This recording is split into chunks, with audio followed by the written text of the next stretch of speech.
Hey guys, welcome to सेमो money. मेरा नाम निशांत है और आज हम रिव्यू करेंगे एक हेल्थ इंश्योरेंस पॉलिसी जो मार्केट में बहुत ही पॉपुलर है। पॉलिसी का नाम है निवा ब्यूपा कार्वी अश्योर 2.0 और उसके हम डिटेल टर्म एंड कंडीशंस को देख के हम समझेंगे उसमें क्या कवर हो रहा है, क्या नहीं हो रहा है, क्या क्लॉजेस है, क्या एक्सक्लूजन है। अगर आपको आज का वीडियो अच्छा लगे तो please remember to like, subscribe, share. Video थोड़ा सा लंबा होगा, so please bear with me. Let's get started.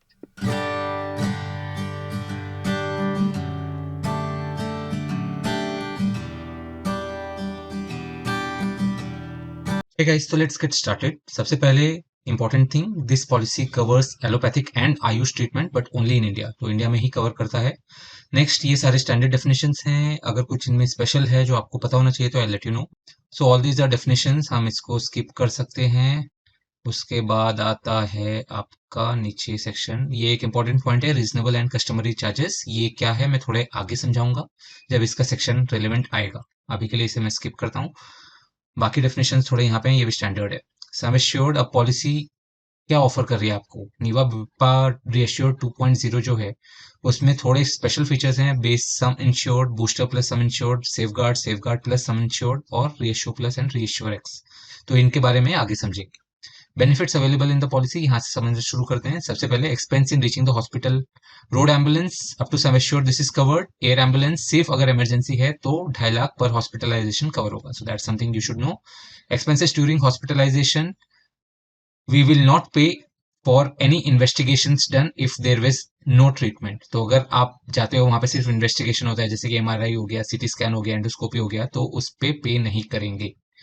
We will not pay for automation machines for peritoneal dialysis, तो ये भी कवर नहीं होगा। We pay for modern treatment, तो यहाँ पे ये सारे मॉडर्न ट्रीटमेंट्स हैं, ये सब कवर होंगे। और ऊपर एक पॉइंट था important, we pay expenses on treatment, we do not limit your choice. Admitted for 2 hours, minimum 24 hours for AYUSH treatment. तो आपको अगर डे के ट्रीटमेंट कोई हो रहा है जहाँ पे आप इनमें से कोई भी थेरेपी करा रहे हैं, जैसे कीमोथेरेपी हो गया, डायलिसिस हो गया वगैरह वगैरह, तो मिनिमम 2 घंटे आपको कवर एडमिट होना है। 2 घंटे का ट्रीटमेंट होना चाहिए। आयुष है तो 24 घंटे। So that's what is mentioned here. उसके बाद maximum limit of 1 lakh per claim will apply to all robotic surgeries except for these few which are mentioned here. So total radical prostatectomy, cardiac surgeries, partial nephrectomy and surgeries for malignancies, इनमें पूरा cover होगा आपका sum insured. बाकी सारी जो issues और medical conditions और treatments यहाँ पे मेंशन्ड है, अगर रोबोटिक सर्जरी है तो 1 लाख ही कवर होगा। So this is an important point, you should know. Next comes expenses before and after hospitalisation. Before 60 days तक के एक्सपेंसेस कवर होंगे और एंड आफ्टर 180 डेज यानी कि 6 मंथ्स तक का आपका कवर होगा if these are related to condition for which hospitalisation claim was paid. तो अगर उसी ट्रीटमेंट के अंडर आपका एक्सपेंसेस हो रहे हैं वो कवर हो जाएंगे। Home care, domiciliary treatment, but उसके कुछ कंडीशंस हैं। First of all, medical practitioner advices, तो डॉक्टर एडवाइस करेगा कि घर पे ट्रीटमेंट हो सकता है। Second, continuous line of treatment होना चाहिए with monitoring of health status bye A medical practitioner each day. तो ये बहुत इंपॉर्टेंट है कि कंटिन्यूअस ट्रीटमेंट हो रहा है और हर दिन का मॉनिटरिंग हो रहा है by doctor. And third, daily monitoring chart including record of treatment is sine by the treating doctor. तो अगर ये 3 कंडीशंस आप फुलफिल कर रहे हैं तो होम केयर पे आपका सम इंश्योर्ड और पॉलिसी कवर्ड होगी। Again few important things to note, pre and post hospitalization is covered as per 4.3, यानी कि 60 डेज बिफोर और 180 डेज आफ्टर वो होम केयर पे भी कवर हो जाएगा। We pay for peritoneal dialysis chemotherapy taken at home. We do not pay for any medical ambulatory devices. तो आपने pulse oximeter, BP monitor, sugar monitor वगैरह खरीदा, वो सब कवर नहीं होंगे। बट कीमोथेरेपी अगर आप घर पे कर रहे हैं, पेरिटोनियल डायलिसिस अगर आप घर पे कर रहे हैं तो वो कवर हो जाएगा। सो this is home care treatment. Organ donation, अगर आप किसी का ऑर्गन ले रहे हैं, हॉस्पिटलाइज होगी और आपका हॉस्पिटलाइजेशन क्लेम पे होगा, तभी जो बंदे ने आपको ऑर्गन दिया है उसके एक्सपेंसेस आप क्लेम कर सकते हो। बट अगर आप किसी को ऑर्गन दे रहे हो, जब भी आप ऑर्गन डोनेट करना चाहते हो, आप इन्फॉर्म कर दीजिए, they will pay for the expenses. Next is annual health checkup. Annual health checkup साल में एक बार आप कर सकते हो। The test can be book through digital assets, mobile app वगैरह के through. Only cashless policy and no reimbursement.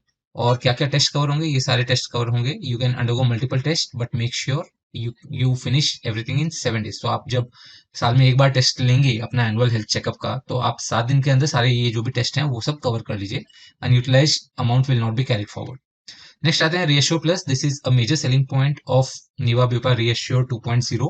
तो let's understand what is listed here. Reassure plus में ये कहते हैं कि एंजॉय अनलिमिटेड सम इंश्योर्ड। तो आपका जितना भी सम इंश्योर्ड पॉलिसी है उसको बार बार उतने लेवल तक वो टॉप अप करते रहेंगे unlimited times.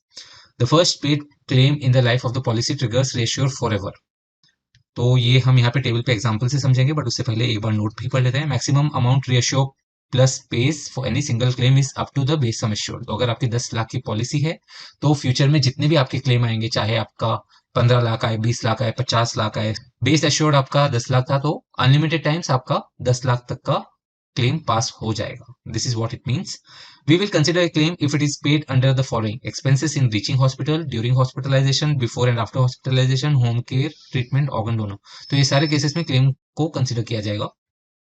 Expenses in reaching hospital and expenses before and after hospitalization for the first ever hospitalization will be claimed or treated as first claim। अगर आपने अलग से क्लेम किया अपने एक्सपेंसेस हॉस्पिटल पहुंचने के, तो उसको पहला क्लेम माना जाएगा और उसके बेसिस पे आपका ये रेशियो फॉर एवर ट्रिगर हो जाएगा। Now let's understand the table here.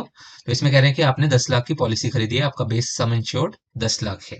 आपने ईयर 1 में 7 लाख का क्लेम लिया है, आप हॉस्पिटलाइज हुए, आपका बिल 7 लाख आया, आपने 7 लाख का क्लेम लिया। सिंस आपका पॉलिसी 10 लाख का है, आपका पूरा 7 लाख क्लेम कवर पास हो जाएगा। You will not have to pay anything from the pocket. At the same time आपका फर्स्ट क्लेम हो चुका है, तो फिर reassure plus will be triggered and it will be equal to base sum insured which is 10 lakh.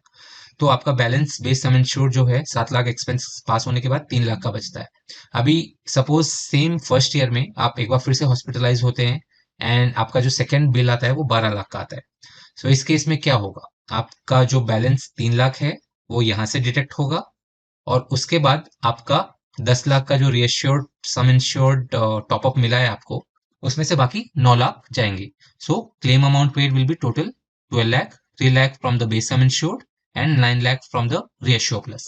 तो इस तरह से आप 12 लाख पूरा यूज कर पाएंगे। अभी आपका बैलेंस सम इंश्योर्ड, क्योंकि आपने 7 लाख यहाँ पे फर्स्ट क्लेम में यूज कर लिया आपका टोटल बेस सम इंश्योर्ड में से, और 3 लाख आपने सेकंड क्लेम में यूज कर लिया, तो आपका बैलेंस बेस सम इंश्योर्ड 0 हो जाएगा। अगर फर्स्ट ईयर में आप वापस से हॉस्पिटलाइज होते हैं और आपका बिल 11 लाख आता है, तो फिर in that particular case, because आपके पास कोई बैलेंस बेस सम इंश्योर्ड नहीं है, आपका क्लेम अमाउंट जो पास होगा वो सिर्फ 10 लाख होगा, क्योंकि 10 लाख आपका रेशियो प्लस के बेसिस पे वापस से टॉपअप हो जाएगा। तो हर बार जितने बार भी आप हॉस्पिटलाइज होंगे with in the first year, आपको 10 लाख मैक्सिमम का क्लेम पास होगा। So this is for the first year. For the second year let's see what happens.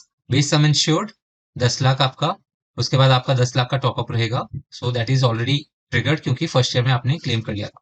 तो सेकेंड ईयर में रिन्यूअल के बाद आपका फर्स्ट क्लेम आता है 15 लाख का।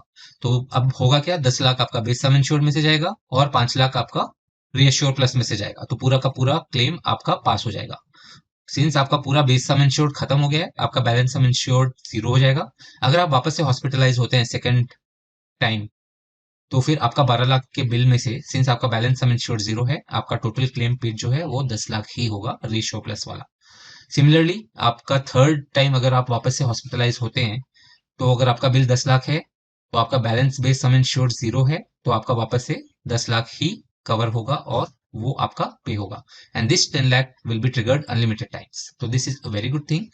और अगर आपका by default base sum insured बहुत ज्यादा है, तो this will be something which will cover you for all possible eventualities. So whenever you buying a policy, just try to ensure कि आपका बेस सम इंश्योर्ड काफी अच्छा हो, और रेशियो प्लस से फिर आपको कोई चिंता करने की जरूरत नहीं है। So this is a ratio plus policy. I hope you have understood everything. कुछ डाउट हो तो please feel free to ask in comment. Second is the lock the clock feature, जो ये लोग बहुत एडवर्टाइज कर रहे हैं। Let's understand what this is. Your age is locked at entry when you buy the policy till a claim is paid. तो what they say is, जब भी आप पॉलिसी खरीदते हैं, आपके एज के बेसिस पे आपको प्रीमियम डिसाइड होता है, और हर साल जब आपका रिन्यूअल होता है, तो इनका प्रीमियम कैलकुलेशन का एक मैट्रिक्स होता है, based on the age premiums change होते रहते हैं। सो बेसिस दैट आपका हर साल या हर कुछ सालों में प्रीमियम चेंज हो सकता है। But with lock the clock feature, what they saying is, आपने जिस साल में पॉलिसी खरीदी है और जो आपका प्रीमियम उस साल आया है, आप वही प्रीमियम पे करते रहेंगे फ्यूचर में, जब तक आप कोई क्लेम कर ना लें और जब तक वो क्लेम पे ना हो जाए। So, for example, if you buy the policy at 25 years, you will keep paying the policy premium applicable for a 25-year-old at each renewal। हर साल जब आपका रिन्यूअल आएगा, तो आपने 25 इयर्स के टाइम पे जो पॉलिसी खरीदी थी, जितना प्रीमियम आपने दिया था, सेम आप पे करते रहेंगे, जब तक कि आप फ्यूचर में कभी क्लेम ना करें और उसको वो क्लेम पास ना हो जाए। सो फॉर एग्जांपल आपने 25 साल में पॉलिसी खरीदी, आप 50 साल तक कोई क्लेम नहीं करते, तो 50 साल तक आपका प्रीमियम सेम रहेगा। So this is called the lock the clock feature. Post the claim is paid, the premium charge will be as per your current age. तो 50 साल में जब आपने क्लेम कर लिया, तो फिर आपका जो प्रीमियम रिवाइज होगा वो एज पर द 50 ईयर्स का जो एज ब्रैकेट का प्रीमियम होगा वो आपका प्रीमियम हो जाएगा। नोट, लॉक द क्लॉक बस एक बार आप पॉलिसी लाइफ टाइम में यूज कर सकते हैं। Once you have taken a claim, आपका लॉक द क्लॉक फीचर नहीं रहेगा। उसके बाद जैसे जैसे आपकी एज बढ़ती जाएगी, आपका प्रीमियम चेंज होता जाएगा। So this is an important thing which you should know. So few note items here. In case of multi tenure policy, अगर आपने 2 साल 3 साल 4 साल की पॉलिसी एक साथ ले ली, तो जितनी आपकी एज पे आप पॉलिसी खरीद रहे हो, प्रीमियम अकॉर्डिंगली कैलकुलेट होगा। तो अगर आपने 5 साल की पॉलिसी खरीदी और 1 साल के बाद आपने क्लेम कर लिया, तो रिमेनिंग 4 साल के लिए आपका कोई प्रीमियम अलग से चार्ज नहीं होगा, आप सेम प्रीमियम पे करते रहोगे। member to floater plan, then the premiums will be charged as per the oldest member। तो ये बेसिक कॉमन सेंस की बात है। थोड़ी और कॉमन सेंस वाली चीजें यहाँ पे दी गई हैं कि अगर इंडिविजुअल प्लान को आप कन्वर्ट करते हो फ्लोटर प्लान में, तब क्या होगा। Then the premium will be charge as per the entry of the eldest member, और उसके हिसाब से आपका लॉक द प्रीमियम हो जाएगा। अगर एल्डेस्ट मेंबर को फ्लोटर प्लान से हटा दिया है, तो नेक्स्ट मेंबर जो है, नेक्स्ट एल्डेस्ट मेंबर, उसके हिसाब से आपका प्रीमियम चार्ज होगा और लॉक हो जाएगा।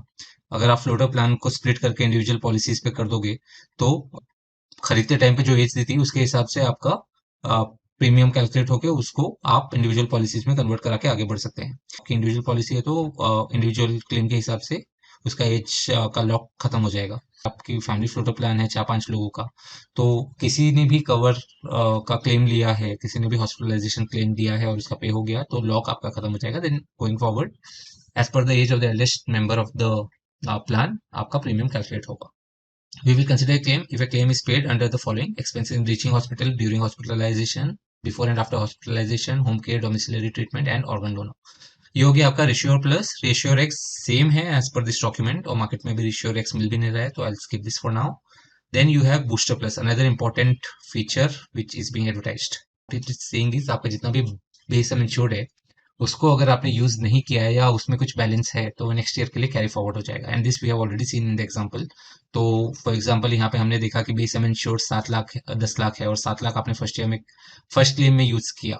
सपोज ये फर्स्ट क्लेम के बाद आपने सेकंड क्लेम में कोई यूज नहीं किया, तो आपका 3 लाख जो है वो कैरी फॉरवर्ड हो जाएगा, और अगले साल जो बेस सम इंश्योर्ड है 10 लाख, वो आपका 13 लाख हो जाएगा। सो this is basically in nutshell what it is saying, कि ये आपका कैरी फॉरवर्ड हो जाएगा, और मैक्सिमम आपका 10 टाइम्स तक आप कैरी फॉरवर्ड कर सकते हैं, अक्यूमुलेशन कर सकते हैं।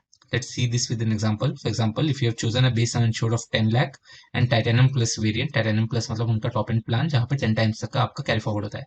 Then at the end of 10 years, अगर आपने कोई क्लेम नहीं किया, if you made no claims, आपका टोटल सम इंश्योर्ड कितना हो जाएगा? 1.1 करोड़ हो जाएगा। 10 लाख ऑफ बेस कवर, और हर साल आपका 10 लाख जो कैरी फॉरवर्ड होता जा रहा है बूस्टर प्लस की वजह से। तो 10 साल का 10 lakh into 10, 1 crore, plus 20 lakh, base का 10 lakh, which is equal to 1.1 crore. So इस हिसाब से आपका 1.1 करोड़ सम इंश्योर्ड हो जाएगा। ये 1 करोड़ के ऊपर आपका वो रेशियोर प्लस, जहाँ पे अनलिमिटेड 10 लाख आपका एड ऑन होता रहेगा, टॉपअप, वो भी है, वो ओवर एंड अबाव 1.1 करोड़ है। सो that's something which is good. तो यहाँ पे थोड़े नोट दिए हुए हैं। आपके 4 इंडिविजुअल पॉलिसीज हैं, उसको आप क्लब करके एक फ्लोटर प्लान बनाना चाहते हो, तो चारों पॉलिसीज में से जिसका सबसे कम बूस्टर प्लस सम इंश्योर्ड है, यूज होगा फैमिली फ्लोटर प्लान के लिए। सिमिलरली अगर आप फ्लोटर प्लान को स्प्लिट करके इंडिविजुअल पॉलिसीज बना रहे हैं, तो आपका जो भी बूस्टर प्लस सम इंश्योर्ड है of floater plan, that will be carry forward to split policies, तो आपके स्प्लिट पॉलिसी में चले जाएंगे। अगर आप रिड्यूस करते हैं अपने बेस सम इंश्योर्ड को, तो आपका booster plus sum insured proportionally reduce हो जाएगा। सो अगर आप 10 लाख की पॉलिसी 5 लाख करते हैं, तो आपका बूस्टर प्लस सम इंश्योर्ड भी आधा हो जाएगा। You can and should regularly increase your sum insured of your health insurance policy. So what they are saying is कि आपको इन्फ्लेशन वगैरह को कंसिडर करते हुए रेगुलरली अपना सम इंश्योर्ड को इंक्रीज करना चाहिए। Medical inflation is reality, and आगे चल के मेडिकल कॉस्ट बहुत ज्यादा हो जाएगा, तो आपको अपना हेल्थ इंश्योरेंस, बेस इंश्योरेंस वगैरह इंक्रीज करते रहना चाहिए। When you enhance your some insured, the accumulated booster plus sum insured will continue and grow even more.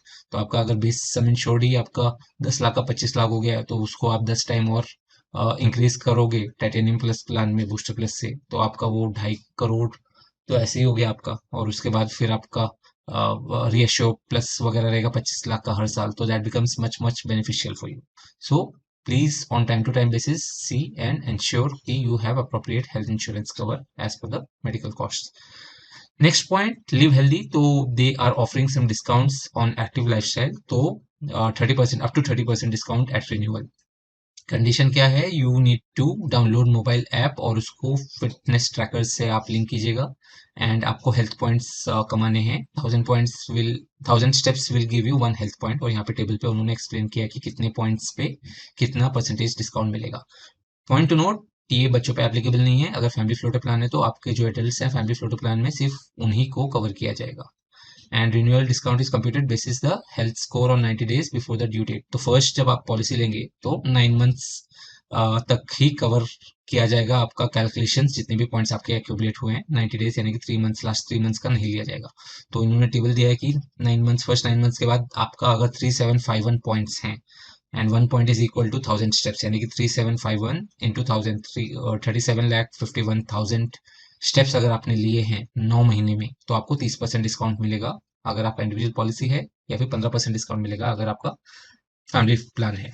तो एक बार ये 9 महीने में कितना पर डे करना पड़ेगा वी कैन क्विकली कैलकुलेट। अगर मैं कैलकुलेटर पे जाता हूँ तो 3751 आपके जो पॉइंट्स हैं उसको अगर मैं 1000 से मल्टीप्लाई करूंगा तो 37,51,000 आपके स्टेप्स आ गए which you have to take in 9 months. तो इसे मैं 9 मंथ से डिवाइड करूंगा यानी कि आपका 4,16,777 पर मंथ के स्टेप्स होने चाहिए। और अगर मैं इसे 30 से डिवाइड करता हूँ तो आपका फर्स्ट 9 मंथ्स में 13,892 steps on a daily basis होना चाहिए। तो अगर आप इतना करते हैं तो आप 15% डिस्काउंट फैमिली फ्लोटर और 30% डिस्काउंट इंडिविजुअल प्लान में ले सकते हैं।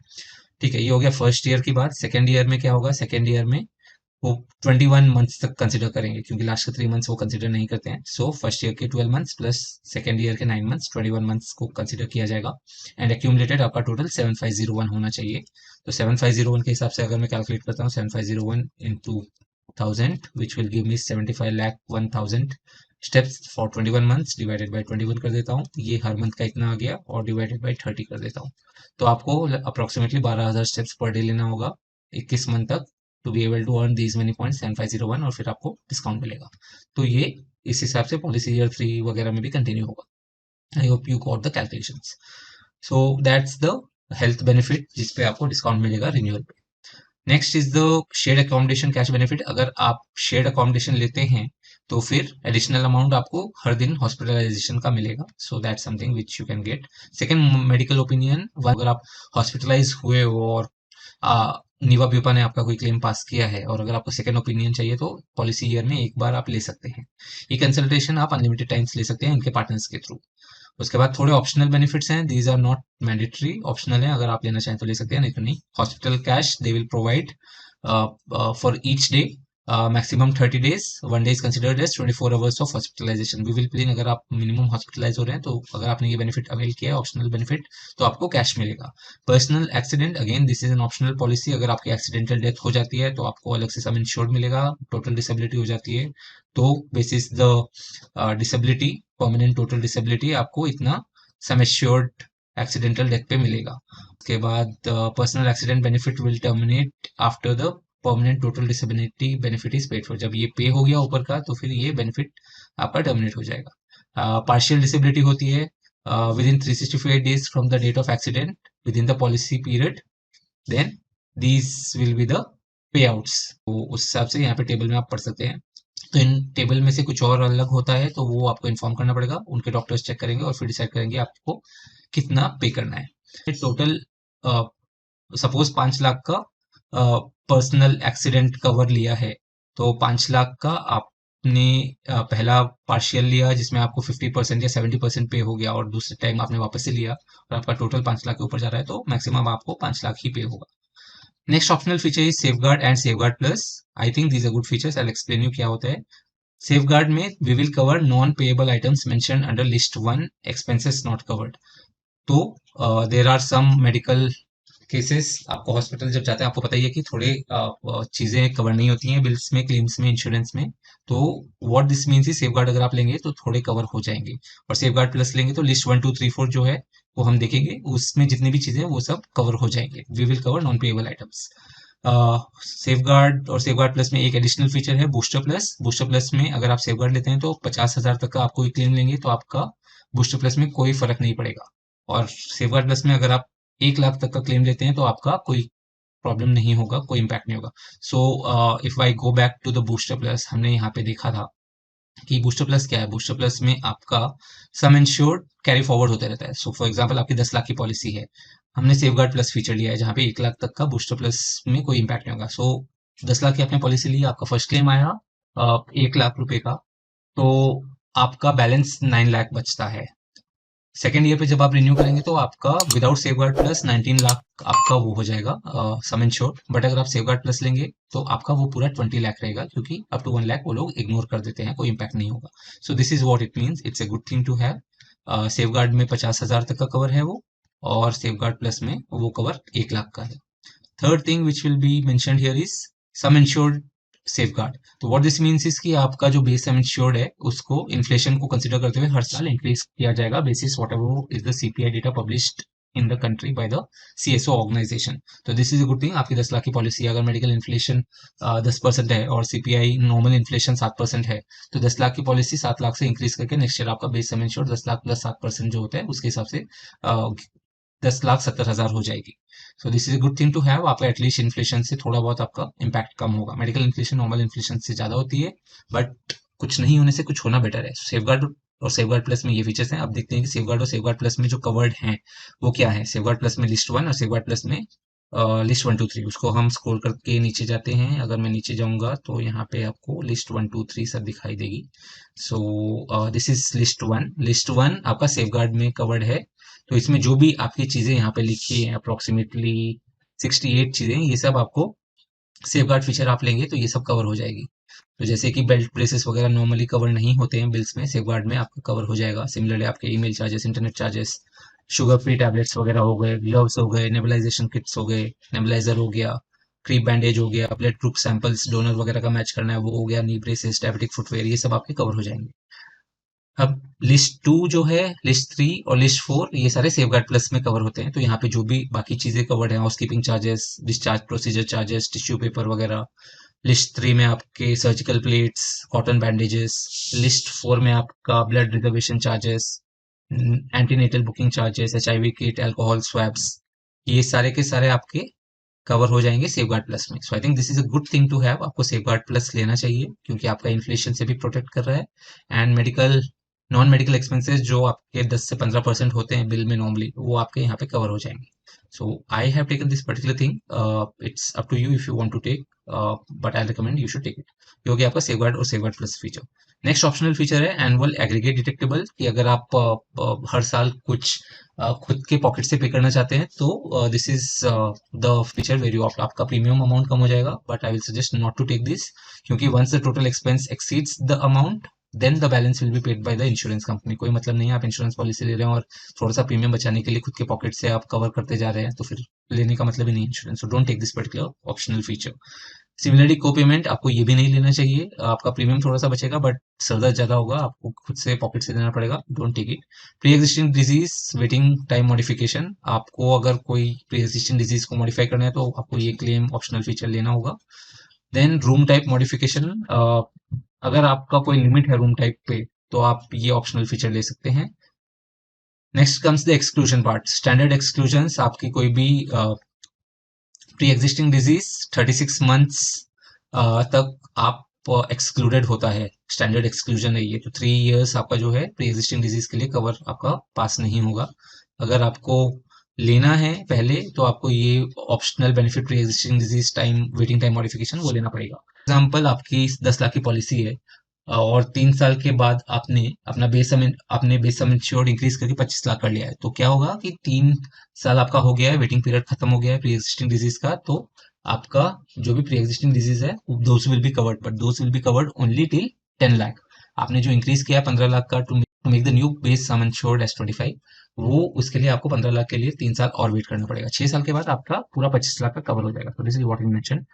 पोर्टेबिलिटी, अगर आप कहीं और से पोर्ट कर रहे हैं वहां पे आपने 3 साल का वेटिंग पीरियड ऑलरेडी कवर कर लिया है तो वो यहाँ पे कंसिडर होगा आपका वेटिंग पीरियड, कोई आपको कंसिडर करने की जरूरत नहीं होगी। थर्ड, यहाँ पे इन्होंने मेंशन किया है कि coverage under the policy after the expiry of 36 months for any pre-existing disease is subject to same being declared at the time of application and accepted by us। तो आपको पहले से इन्फॉर्म करना होगा, और अगर आपके एप्लीकेशन में वो एक्सेप्टेड है तब वो कवरेज 3 इयर्स के बाद शुरू हो जाएगी। Next, specified diseases procedure waiting time, थोड़े क्लेम्स वगैरह 24 मंथ्स तक आप कवर नहीं कर पाएंगे। unless they are arising due to accident. उसके अलावा if any of the specific disease procedure falls under the waiting period specified for pre-existing disease, then the longer of 2 waiting periods will apply. तो 2 साल या 3 साल में से जो longer waiting period है वो अप्लाई होगा किसी स्पेसिफिक डिजीज के लिए। कौन कौन से डिजीज हैं ये सब यहाँ पे मेंशन है, इन लोगों ने किया है, जिसके लिए 2 साल का एप्लीकेबल है। बट अगर इनमें से कोई प्री एग्जिस्टिंग डिजीज आप बोल रहे हैं तो उसमें 3 साल का वेटिंग पीरियड होगा। Next 30 day waiting period. तो एक्सीडेंट के अलावा अगर कोई भी आपका क्लेम आप करते हैं 30 डेज फर्स्ट मंथ के अंदर, तो वो आपका क्लेम पास नहीं होगा। This exclusion shall not apply if the insured person has continuous coverage for more than 12 months. तो अगर आप कोई पोर्ट करते हो पॉलिसी 12 मंथ से ज्यादा आपका कवर है, तो ये कवर एप्लीकेबल नहीं होगा, ये क्लॉज आपको डे 1 से आपको आपके क्लेम्स पास हो जाएंगे। इन्वेस्टिगेशन इवैल्यूएशन वगैरह ये सब स्टैंडर्ड चीजें हैं, कुछ स्पेशल नहीं है। ओबेसिटी, कॉस्मेटिक प्लांट, ये सब नथिंग स्पेशल हियर। ये सब में आप जितना ज्यादा वो करेंगे ट्रूथफुली डिस्क्लोज करेंगे उतना आपके लिए बेनिफिट रहेगा। रिफ्रैक्टिव एरर्स, कैटरैक्ट वगैरह हो गया, या फिर अगर आपका 7.5 से ज्यादा आपका है तो आपके जो भी डॉक्टर ने प्रिस्क्राइब किया, अगर आप उसके बेसिस पे आप आई करेक्शन सर्जरी करा रहे हो तो that will be covered is what is mentioned here.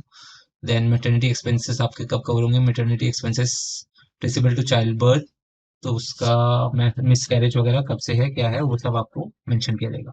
Specific exclusions, condition specified for an insured person under personal waiting period subject to 48 months. तो कोई स्पेसिफिक एक्सक्लूजन आपकी पॉलिसी में है तो वो 4 साल तक होगा, वो आपको पॉलिसी डॉक्यूमेंट में लिखा मिलेगा। उसके बाद यहाँ पे इन्होंने लिखा था कि अनरिकग्नाइज्ड फिजिशियन और hospital treatment provided by not recognised by medical doctor will not be honoured. तो अगर आप किसी भी ऐसे हॉस्पिटल में जाते हैं जो रजिस्टर्ड नहीं है तो वो आपका रिजेक्ट हो जाएगा claim. Then comes your general clauses. Free looking period 15 दिन या 30 दिन का रहता है depending on how you purchase the policy. Cancellation आप जब पॉलिसी कैंसिल करना चाहें तब आप कर सकते हैं। We will not refund any premium if we have paid a claim.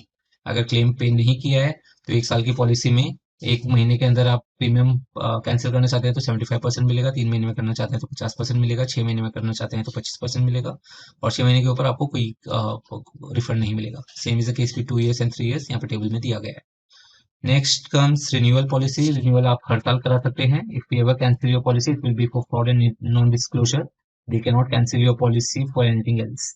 Renewal policy आप हर साल कराते रहिए और you will get grace period of 13 days, 15 days in case of other than single premium policies.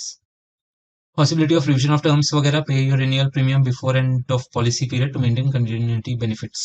Nomination आप nomination आपको देना चाहिए ताकि जो भी सम इंश्योर्ड है अगर आपकी डेथ हो जाती है तो उनको मिल सके आपके नॉमिनी को। फ्रॉड, आपको अगर कोई फ्रॉड आपने कहीं पे किया है इस पर्टिकुलर पॉलिसी को लेते वक्त, कुछ आपने झूठ दिखाया है, डॉक्यूमेंट्स मिसमैच किए हैं, फोर्स डॉक्यूमेंट दिखाए हैं, तो अगर वो पकड़े गए तो आपका पूरा का पूरा क्लेम रिजेक्ट हो जाएगा और आपको पॉलिसी भी कैंसिल हो जाएगी। To understand, you may not know how important is the information on your health and its impact on your policy. Hence, it's very important that you disclose all health information, and we would decide how important it is. उसके बाद withdraw policy, redressal of grievance वगैरह ये सब standard है। अगर आपको कुछ policy में कंसर्न है तो आप यहाँ पे कर सकते हैं। क्लेम सेटलमेंट, अब आपने कोई क्लेम किया और सारे डॉक्यूमेंट सबमिट कर दिए तो 30 डेज के अंदर आपका क्लेम का डिसीजन मिल जाएगा, और अगर इन्वेस्टिगेशन कुछ करना है तो 45 डेज के अंदर मिलेगा। और अगर डिले होता है तो insurance company will pay you interest of जो भी बैंक रेट चल रहा है उसके ऊपर का 2% आपको इंश्योरेंस अमाउंट कंपनी पे करेगी। मोटेरियम पीरियड, मोटेरियम पीरियड क्या होता है? ये 8 साल अगर आपकी पॉलिसी कंटिन्यूस चल रही है तो 8 साल के बाद किसी भी क्लेम पे हेल्थ इंश्योरेंस पॉलिसी मना नहीं कर सकती है आपको, अनलेस आपने कोई फ्रॉड किया हो या कुछ चीटिंग की हो। सारे आपके प्री एग्जिस्टिंग डिजीजेस, सारे वेटिंग पीरियड खत्म हो जाएंगे और हर क्लेम को पास करना पड़ेगा। So that is the moratorium period. Multiple policies, अगर आपके पास 3-4 कंपनी की पॉलिसीज हैं, अलग अलग कंपनी की पॉलिसीज हैं, तो कोई प्रॉब्लम नहीं है, आप फर्स्ट कंपनी में क्लेम कीजिए। आपका जितना बिल पास हो गया उसके बाद अगर आपका बिल बचा है तो आप डॉक्यूमेंट्स को सेकंड कंपनी में दे दीजिए एंड बैलेंस सेकंड कंपनी पे कर देगी। अगर उसके बाद थर्ड कंपनी में भी कुछ बैलेंस बचा है तो वहां पे दे सकते हैं। So that's mention here. Migration, अगर आपकी पॉलिसी आप माइग्रेट करना चाहते हैं नीवा ब्यूपा की किसी अदर प्लान में तो you can do that at least 30 days before the renewal policy dates. Portability, अगर आप नीवा ब्यूपा से खुश नहीं है, किसी और प्रोवाइडर के साथ जाना चाहते हैं जैसे आईसीआईसी, एचडीएफसी वगैरह, तो आपको एटलीस्ट 45 डेज पहले इन्फॉर्म करना पड़ेगा एंड मिनिमम 60 डेज 2 महीने पहले आप स्टार्ट कर सकते हैं पोर्टेबिलिटी का प्रोसीजर। That's mention here. उसके अलावा बाकी कुछ इंपॉर्टेंट चीजें यहाँ पे नहीं है। Specific terms and clauses, automatic cancellation, अगर अगर पॉलिसी, फैमिली पॉलिसी और सारे लोगों की डेथ हो जाती है तो पॉलिसी ऑटोमेटिकली कैंसिल हो जाएगी। रिस्क लोडिंग वगैरह वगैरह basis the medical test and undertakings, अगर उनको लगता है कि कुछ ज़्यादा रिस्क है तो वो एडिशनल प्रीमियम्स चार्ज कर सकते हैं, maximum 100% for any particular health condition और never more than 150% for any individual. उसके अलावा renewal premiums changes to sum insured on renewal, you may opt for enhancement of sum insured at time of renewal, तो अगर आपको सम insured बढ़ाना है तो आपका रिन्यूअल के टाइम पे आपको बढ़ाना पड़ेगा और न्यू पॉलिसी में वो अप्लाई हो जाएगा। क्लेम्स वगैरह स्टैंडर्ड है। All documents must be submitted within 30 days from the discharge. तो this is important point to note for you. And then disputes वगैरह होते हैं तो क्या पॉलिसी प्रोसीजर्स हैं वो सब आप देख सकते हैं। Important thing to know, zonal pricing, आपका जो प्राइसिंग कैलकुलेट होगा वो जोन 1 और जोन 2 के बेसिस पे होगा। जोन 1 में दिल्ली, एनसीआर, मुंबई, कोलकाता, गुजरात स्टेट ये कवर्ड हैं। दिल्ली एनसीआर में क्या क्या कवर्ड है, दिल्ली, बुलंदशहर, मेरठ, मुजफ्फरनगर, गुरुग्राम, फरीदाबाद, रोहतक, सोनीपत वगैरह वगैरह। तो अगर आप ये सब सिटीज में रहते हैं तो जोन 1 का प्राइसिंग लगेगा। अगर आप बाकी सिटीज में रहते हैं जैसे पुणे हो गया, चेन्नई हो गया, बैंगलोर हो गया, अहमदाबाद हो गया, वो सब में आपका जोन 2 का प्राइसिंग लगेगा। जब आप हॉस्पिटलाइजेशन ले रहे हैं तो यू जस्ट बी केयरफुल कि आप जोन 1 में हॉस्पिटलाइज हो रहे हैं या जोन 2 में हो रहे हैं, क्योंकि अकॉर्डिंगली थोड़ा बहुत आपका क्लेम पास होने में इश्यू हो सकता है। तो ये है बेसिकली पॉलिसी। हमने list 1, list 2, list 3, list 4 cover कर ली, जिसमें उन्होंने मेंशन किया था सेफगार्ड प्लस और सेफगार्ड में क्या क्या कवर होता है। ये एनेक्चर्स हैं आपके ऑम्बुड्समैन के। सो अगर आपको पॉलिसी से हैप्पी नहीं है, क्लेम वगैरह में कुछ कंसर्न्स हैं, तो you can escalate to this people and they will help you out. तो this my dear friends is the terms and conditions of Niva Bupa 2.0 reassure plan. And अगर आपको कोई भी डाउट हो इस पर्टिकुलर प्लान में तो please feel free to reach out, ask in comments and I will try my best to answer them. और अगर आपको आज का वीडियो अच्छा लगा तो please remember to like, subscribe and share. Until next time, this is Nishant signing off, bye, take care.